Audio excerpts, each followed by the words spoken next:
अस्सलाम वालेकुम। कैसे हैं आप सब? इंशाल्लाह उम्मीद है कि आप सब खैरियत के साथ होंगे। और आज हम बेसिकली डिस्कस करते हैं कि हेलन केलर की जो ज़िंदगी थी वो किस तरह से उन्होंने गुजारी थी। हेलन केलर की आज मैंने एक जो इन्होंने अपनी बुक लिखी थी दी स्टोरी ऑफ माई लाइफ, उसको मैंने पढ़ा तो उनकी स्टोरी जितनी सैड है एट द सेम टाइम वो उतनी ही इंस्पिरेशनल स्टोरी है कि अगर एक ब्लाइंड और डेफ होने के बावजूद वो अपनी ज़िंदगी में कामयाबियाँ समेट सकती हैं तो एक नॉर्मल इंसान के लिए तो ये कोई बड़ी बात ही नहीं है। Helen Keller basically blind and deaf थी। वो एक ऑथर थी, एक पॉलिटिकल एक्टिविस्ट थी, लेक्चरार थी। 27 जून 1880 में वो टेक्सकैम्बिया, जो कि अमेरिका नॉर्थ अलाम्बा के विलेज टेक्सकैम्बिया में वो पैदा हुई थी। और वो लिखती हैं कि जब मैं अपनी ज़िंदगी के बारे में लिख रही हूँ तो मुझे बहुत डर महसूस हो रहा है, लेकिन मैं अपनी ज़िंदगी को एक पूरे सीक्वेंस से बताती हूँ कि मेरी ज़िंदगी की शुरुआत एक बहुत ज़्यादा नॉर्मल बच्चों की तरह हुई थी। मेरी माँ की ख्वाहिश थी कि मेरा नाम हेलन रखा जाए। मैं अपनी फैमिली का पहला बच्चा थी और सबकी ख्वाहिश और कोशिश होती थी कि मैं बोलना सीखूं और सब मुझे बोलना सिखाते थे। लेकिन एक दिन ज़िंदगी ने मुझे इतना ज़्यादा सरप्राइज़ कर दिया कि मुझे बुखार हो गया। उस बुखार ने मेरी आंखों की रोशनी और मेरी सुनने की सलाहियत ही ले गया। मुझे इतना तेज़ बुखार चढ़ा जिसकी वजह से मेरे दिमाग में खून जम गया और कुछ ही रोज़ में वो बुखार तो उतर गया। उसके उतरने से मेरी पूरी फैमिली बहुत ज़्यादा खुश थी, लेकिन उन्होंने एट द सेम टाइम ये ऑब्ज़र्व ही नहीं किया कि मैं किसी तरह का कोई रिएक्शन नहीं दे रही। मेरे इर्द गिर्द बहुत ज़्यादा शोर शराबा था, बट मैं उसी एक ही पोजीशन पे लेटी बस सबकी तरफ ऐसे देख रही थी कि किसी को इस तरह से महसूस ही नहीं हुआ कि मैं कोई रिस्पॉन्ड नहीं कर रही किसी भी आवाज़ की रिएक्शन में। तो हेलन केलर कहती हैं कि उनके पेरेंट्स बताते हैं कि जब मैं बहुत छोटी थी तो मैं बहुत नॉर्मल बच्चों की तरह थी। मैंने भी अपने ज़िंदगी का पहला वर्ड जो था वो टी बोलना शुरू किया और थोड़ी अरसे में मैं वाह वाह बोलने लगी और फिर मैंने इन दोनों वर्ड्स को जोड़ के वाटर बोलना शुरू कर दिया। अपने बुखार से पहले मेरे पेरेंट्स मुझे बताते हैं कि मैं बाकी बच्चों की तरह 1 साल की उम्र में ही चलना शुरू हो गई थी और मैं बिल्कुल नॉर्मल बच्चों की तरह पैदा हुई थी। बट उस एक बुखार ने मेरी ज़िंदगी से मेरी तमाम होप्स और तमाम चीज़ों को छीन लिया। हेलन केलर कहती हैं, हेलन केलर बेसिकली बहुत ही well pleased well connected family में रहती थी। मुझे बस इतना याद है कि मैं माँ की गोद से उतरती नहीं थी। एक माँ ही थी जो मेरी इशारों को समझती थी और मुझसे कम्युनिकेट करती थी। जब हेलन केलर को किसी को बुलाना होता था तो वो पुल करती थी और जब दूर करना होता था तो वो पुश करती थी। हेलन केलर अपनी स्टोरी में लिखती हैं कि जब मुझे भूख लगती थी तो मैं हाथ के इशारे से बताती थी, जैसे कि मैं अपने हाथ पे स्लाइस की तरह प्रिटेंड करती थी और उस पर बटर लगाने का इशारा करती थी तो मेरी माँ समझ जाती थी कि मुझे भूख लग रही है। और अगर मुझे आइसक्रीम खानी होती थी तो मैं फ्रिज की तरफ देख के कांपने का इशारा करती थी, जिसकी वजह से मेरी माँ समझ जाती थी कि मुझे आइसक्रीम खानी है। 5 साल की उम्र तक लॉन्ड्री से आए हुए कपड़ों में फ़र्क महसूस करना शुरू हो गई थी। लॉन्ड्री से आए हुए कपड़े मैं फोल्ड करती थी और उन्हें रख देती थी और उसमें से स्मेल करके अपने कपड़ों को अपने साथ अपने रूम में ले जाती थी। घर आए हुए गेस्ट को इशारा करके गुड बाय कहती थी। मुझे बहुत अरसे तक ये लगने लगा कि मैं भी बाकी बच्चों की तरह नॉर्मल हूँ, लेकिन मुझे इस चीज़ का एहसास तब हुआ जब मैं घर से बाहर निकली और मैंने ऐसा महसूस किया कि कोई भी मेरी तरह हाथों से इशारा नहीं कर रहा। हर कोई अपनी तरह से बोल रहा है, चीज़ों को समझ रहा है। और उस दिन कहती हैं कि मुझे जब इस चीज़ का एहसास हुआ कि मैं बाकी लोगों से अलग हूँ तो मैं गुस्से में चीखने और चिल्लाने लगी और मेरे पास कोई दूसरा रास्ता नहीं था। और मैं जब चिल्ला के थक गई तो मैं रोने लगी और एक जगह बैठ गई। उन्होंने कहा कि मैंने इतना गुस्सा किया कि मैंने अपनी मेट्स को किक करके ज़ख्मी कर दिया। लेकिन फिर जब चीज़ों को मैंने रियलाइज़ किया तो अपनी कुक की बेटी के साथ मैंने खेलना शुरू कर दिया। हेलन केलर कहती हैं कि उनके पास जो उनका डॉग था जिसका नाम बेल था, उन्होंने अपने इशारों से उसको भी अपने साथ रुझाने की कोशिश की, लेकिन उनका कुत्ता भी उसने ज़रा इंटरेस्ट शो नहीं किया और उठ के चला गया। हेलन केलर कहती हैं कि मैं बहुत ज़्यादा दुखी हो गई ये चीज़ देखकर। एक दिन उन्होंने बहुत बड़ी गलती की कि उन्होंने अपनी नासमझी की वजह से अपने आप को आग लगा ली, जिसके ऊपर उनकी जो नर्स उनके पास थी उन्होंने उन्हें बचाया। तो जब इस चीज़ को उनके पेरेंट्स ने रियलाइज़ किया कि अब बहुत ज़्यादा जो हेलन केलर हैं वो गुस्से का शिकार हो रही हैं और बहुत ज़्यादा अपनी ज़ात से दूसरों को हर्ट कर रही हैं, तकलीफ़ पहुंचा रही हैं, तो उन्होंने बहुत ज़्यादा डिप्रेस होकर उनके लिए एक टीचर की तलाश शुरू कर दी। हेलन केलर कहती हैं कि मेरी छोटी बहन को भी एक मर्तबा मैंने झूले से गिरा दिया और उसकी वजह ये थी कि उन्हें ये लगता था कि उनकी छोटी बहन की वजह से उन्हें अटेंशन नहीं मिल रही। लेकिन वो कहती हैं अपनी बुक में कि टाइम गुजरने के बाद उनकी बहन उनकी बहुत ज़्यादा करीबी दोस्त हो गई। एक मर्तबा हेलन केलर ने अपनी माँ को एक कमरे में बंद कर दिया और 3 घंटे तक उनकी माँ कमरे में बंद रहीं।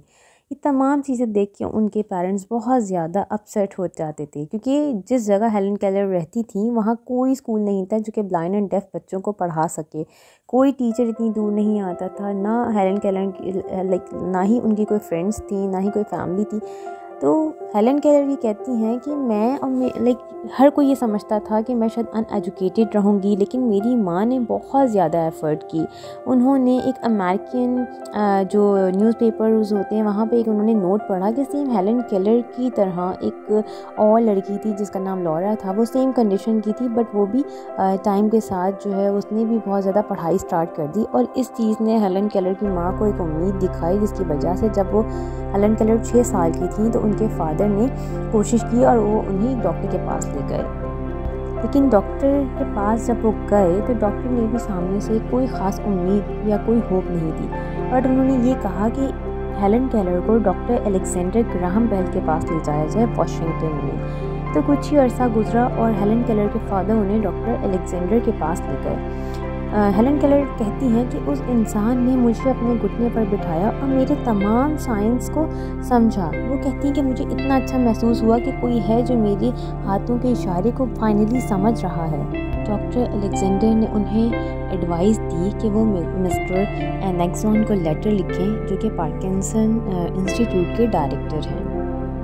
मिस्टर एनेक्सॉन जो हैं वो बेसिकली पार्किंसन इंस्टीट्यूट के डायरेक्टर हैं। तो डॉक्टर जो अलेक्जेंडर ने कहा कि मिस्टर एनेक्सॉन को आप लेटर लिखें जिसके अंदर आप उनसे रिक्वेस्ट करें कि आपको आपकी बेटी के लिए टीचर चाहिए। तो जो हेलन केलर के फादर थे उन्होंने सेम उन्हीं के इंस्ट्रक्शंस फॉलो किए और मिस्टर एनेक्सॉन को जो कि पार्किंसन डिजीज़ इंस्टीट्यूट के डायरेक्टर थे उन्होंने उन्हें जो है वो लेटर लिखा। और कुछ ही अर्सा गुजरने के बाद वहाँ से रिप्लाई आया कि आपकी बेटी के लिए टीचर का इंतज़ाम हो गया है। हेलन केलर अपनी बुक में लिखती थी कि 3 मार्च 1887 मेरी 7वीं बर्थडे से कुछ टाइम पहले ही जब ये ख़बर आई कि मेरे लिए किसी टीचर का इंतज़ाम हो गया है, तो वो कहती हैं कि मेरी ज़िंदगी में रोशनी की एक झलक मुझे महसूस हुई, क्योंकि उससे पहले उन्हें बिल्कुल भी नहीं पता था कि जिस दुनिया में जिस जगह वो रहती हैं उसमें किसी भी ऑब्जेक्ट का कोई नाम है, किसी भी चीज़ को किसी तरह से आप किसी चीज़ को नाम दे के मुखातिब करते हैं। सपोज़ हैट है या डोर है या चेयर है या टेबल है, वो तो इस कंडीशन में नहीं थी कि वो किसी भी चीज़ को समझें कि कौन सी चीज़ क्या है। वो अपनी बुक में बताती हैं कि मेरी टीचर का जब पहला दिन था और वो मुझसे मिली तो उनकी टीचर ने उनका हाथ पकड़ के वो उन्हें रूम में ले गई जहाँ हेलन केलर के हाथ में एक डॉल थी, और हेलन केलर की टीचर ने हेलन केलर को अपने हाथ के इशारों से उनका हाथ पकड़ा, अपने हाथ उनके हाथों में दिए और इस तरह से उन्हें बताया कि उनके हाथ में जो चीज़ है उसको डॉल कहते हैं। उन्होंने हेलन केलर का हाथ अपने मुंह पे रखा और उन्हें इस तरह से इशारे में बताया that DOLL doll. Helen Keller अपना पहला एक्सपीरियंस अपनी बुक में शेयर करते हुए कहती हैं कि मुझे उस दिन पता चला कि जिस जगह मैं रहती हूँ उधर हर एक चीज़ का नाम है। उन्होंने ये महसूस किया और वो कहती हैं कि मैं खुशी से इतनी ज़्यादा पागल हो रही थी कि मैं झूम के अपने माँ बाप के पास गई और मैंने उन्हें अपनी फीलिंग्स उनसे शेयर की कि उन्हें उस दिन लगा कि वो अपनी ज़िंदगी में अब किसी रोशन पाथ पे चल चुकी हैं कि जहाँ पर उन्हें अपनी बात समझाने के लिए अपनी ज़बान मिल गई है। उनकी टीचर ने उनका बहुत साथ दिया और वो अपनी बुक में लिखती है कि मैं कुछ भी हूँ या मैं किसी भी मकाम पर हूँ तो मैं अपनी टीचर की वजह से हूँ जिन्होंने आज तक मेरा साथ नहीं छोड़ा। हेलन केलर अपनी बुक में बताती है कि मैं सेलिमन को जब मुझे बताना था कि डॉक्टर है तो वो एक दिन मुझे घर से बाहर ले गई और पानी में उन्होंने मेरा हाथ डाला। मुझे पानी बहुत ठंडा महसूस हुआ और उस दिन मुझे पता चला कि इसे डॉक्टर कहते हैं। वो कहती है कि मिस सेलिमन ने मुझे कुदरत के प्रति तहरीर कर दिया और उससे पहले मैं कभी समझ नहीं सकती थी कि कुदरत क्या है। फिर उन्होंने मेरा हाथ अपने मुँह पे रखा और मुझे बताया इट्स वाटर। और कहती हैं कि मैंने भी वक्त के साथ इसी तरह से हर दिन ख़ुद को रोशन महसूस किया, हर दिन ख़ुद को खुद से बेहतर, कल से बेहतर महसूस किया। वो हेलन केलर कहती हैं कि मुझे ऐसा लगा कि मिस सेलिमन ने मुझे नई रूह दे दी, मेरी ज़िंदगी को रोशनी दे दी। फिर वो हर चीज़ को फ़ील करती रहीं, टच करके, सेंस करके। उन्होंने समझा कि इसे माँ कहते हैं, इसे बाप कहते हैं, ये मेरी बहन है। टीचर ने हर चीज़ को टच कराया और हर चीज़ को मुझे बताया। तो वो क्योंकि ब्लाइंड एंड डेफ़ थी बट वो बोलना जानती थी। बट एक्चुअल होता ये है कि जो डेफ़ होता है वो ज़ाहिर चीज़ों को सुन नहीं पाता तो वो बोल भी नहीं पाता। बट वक्त के साथ उन्होंने बोलना भी शुरू कर दिया। वो कहती हैं कि मेरी कामयाबी की वजह मेरी टीचर थी। तो ये इतनी इंस्पायरिंग, इतनी मोटिवेशनल स्टोरी है कि जब एक ब्लाइंड एंड डेफ़ होके वो ज़िंदगी में इतना तरक्की कर सकती हैं कि वो उन्होंने टाइमली अपने आप को हर दिन ग्रो किया। उन्होंने अपनी टीचर के सहारे से, मतलब इसी तरह से अगर देखा जाए तो अगर हमारे मेंटोर्स हमें कुछ सिखाते हैं तो हमें भी उस चीज़ को बहुत ही सीरियसली सीखना चाहिए और ज़िंदगी में हमेशा ऐसे मूव फॉरवर्ड करना चाहिए कि हर दिन कल से बेहतर महसूस हो। इसी के साथ अपने अंदर एक मोटिवेशन पैदा करें और इसकी स्टोरी से आप ज़रूर इंस्पायर हों और ज़िंदगी में आगे बढ़ें। जज़ाकल्लाह। अल्लाह हाफ़िज़।